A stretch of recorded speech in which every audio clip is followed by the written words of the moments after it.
Equilíbrio geral com produção. O problema de equilíbrio geral pode ser dividido em dois. Um problema de distribuição e alocação, que a gente tenta procurar o critério ideal para essas distribuições, que é o problema de Pareto. E o segundo problema é a forma específica de alocação que é feita no mercado. A gente quer que os dois sejam iguais no final, que a melhor alocação, a alocação ideal, seja aquela feita pelo mercado. A gente quer ver se os dois são iguais. O equilíbrio geral de produção é um caso geral. A gente tem que fazer algumas hipóteses. Vamos assumir que existem duas firmas, dois consumidores e dois fatores de produção, que a gente está considerando aqui capital e terra. As preferências aqui têm uma função de utilidade e o de sempre, função de utilidade, são racionais, elas são monotônicas e côncavas. A produção é também mesmas hipóteses de sempre que a gente adota na teoria da firma. E os fatores aqui, a gente tem que saber que o TR' é a quantidade total de terra na economia e o K' é a quantidade total de capital na economia. Bom, a gente primeiro monta o problema de Pareto, que é um problema de maximização da utilidade sujeita a restrição.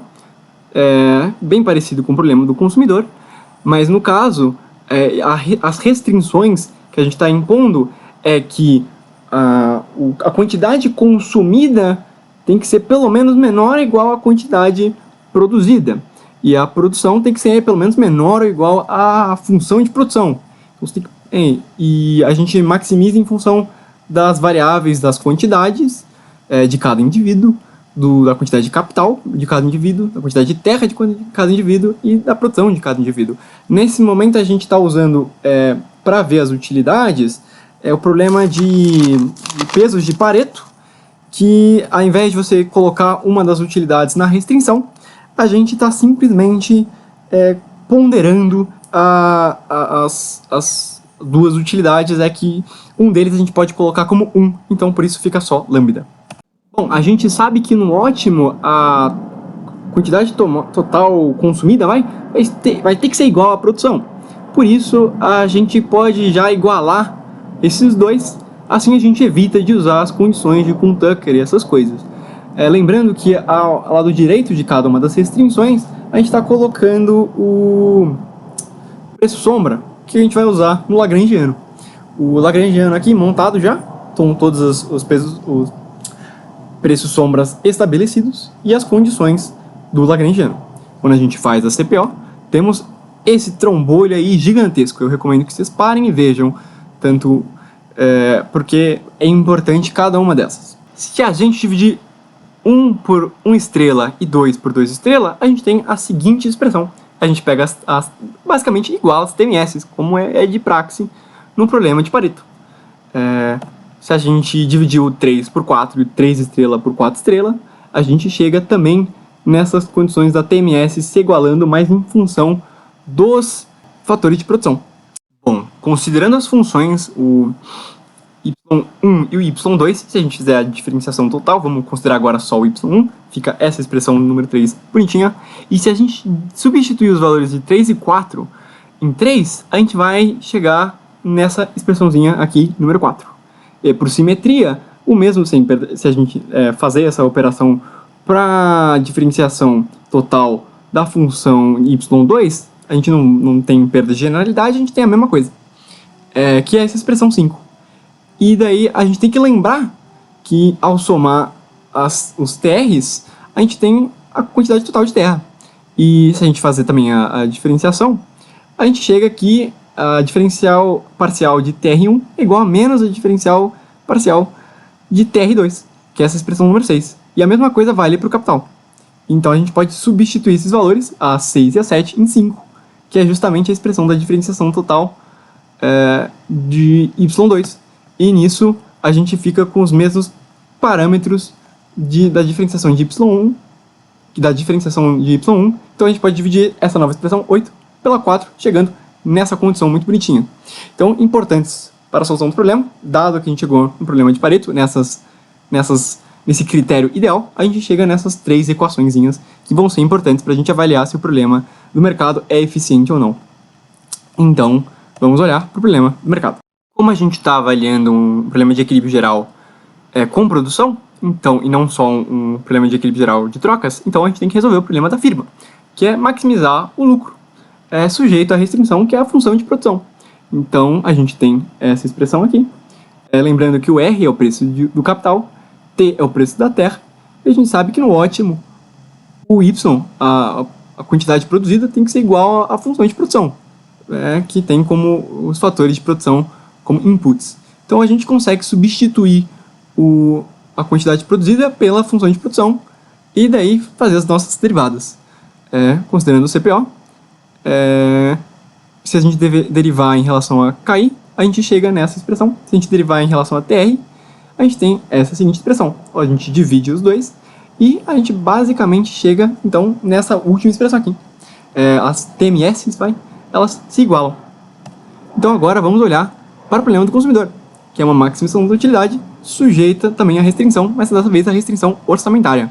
A gente sabe que o alfa 1 do indivíduo A, o alfa 1 do indivíduo B tem que ser igual a 1, o alfa 2 do indivíduo A mais o alfa 2 do indivíduo B tem que ser igual a 1, e a soma dos deltas, seja em relação ao capital, seja em relação à terra, também tem que ser igual a 1. Mas o que são esses parâmetros? No alfa JI, a participação do consumidor J na firma I. O delta JI é a fração do bem do consumidor J no fator de produção I.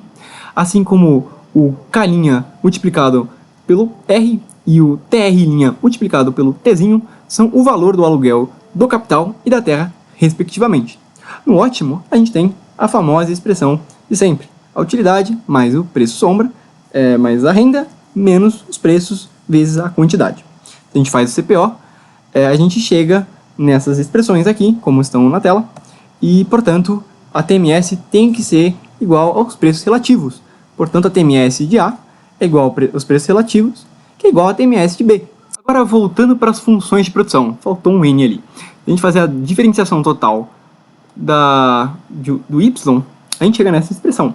Mas se a gente pegar o CPO da firma, que era esse daqui, a gente pode, passar o PI, os PIs em termos dos parâmetros que a gente tinha estabelecido, os preços lá dos fatores de produção, chegando nessa expressão preço do fator de produção sobre PI, tanto nesse primeiro caso com derivadas de FI em relação a KI, tanto no derivada de FI em relação a TI.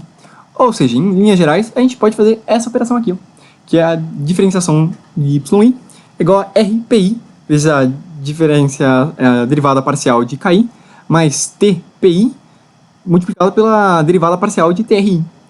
E a gente sabe que a derivada de K1 é igual a menos a derivada de K2, e a derivada de TR1 é igual a menos a derivada parcial de TR2. Então a gente pode fazer aquela mesma operação que a gente fez no problema de Pareto. A gente substitui o I pelo indivíduo 1, chega nessa expressão, ao isolar o P1, e a gente pode fazer a mesma coisa com o P2, substituindo a derivada parcial de K2 e a derivada parcial de TR2 pela derivada parcial de K1 e a derivada parcial de TR1. Portanto, a gente isola o P2, chegando nessa expressão, a mesma expressão da derivada parcial de Y1, a gente consegue dividir um pelo outro, chegando nessa expressão.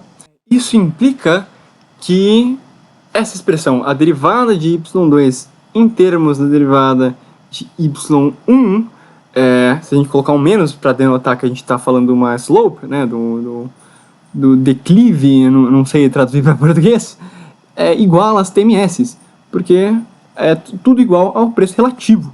Todas as condições de Pareto são válidas e, consequentemente, o primeiro teorema é válido. Se a gente for ver graficamente, é basicamente isso aqui. Olha aqui, o PX, PY seria o P1, P2.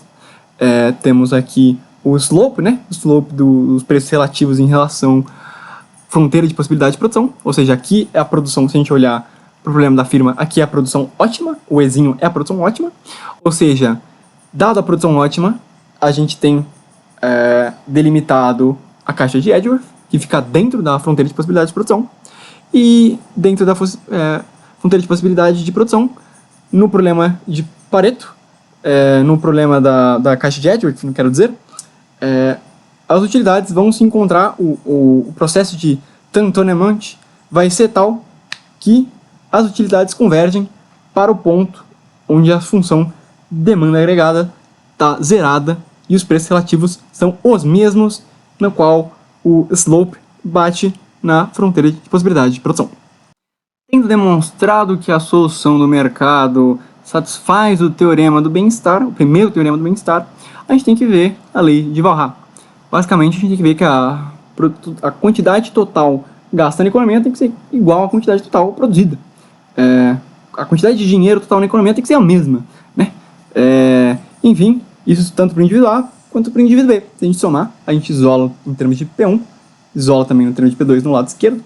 No lado direito, os alfas são iguais a 1 e os deltas são iguais a 1. A gente sabe que π é o lucro, a função do lucro, e ela é em função dessas seguintes variáveis.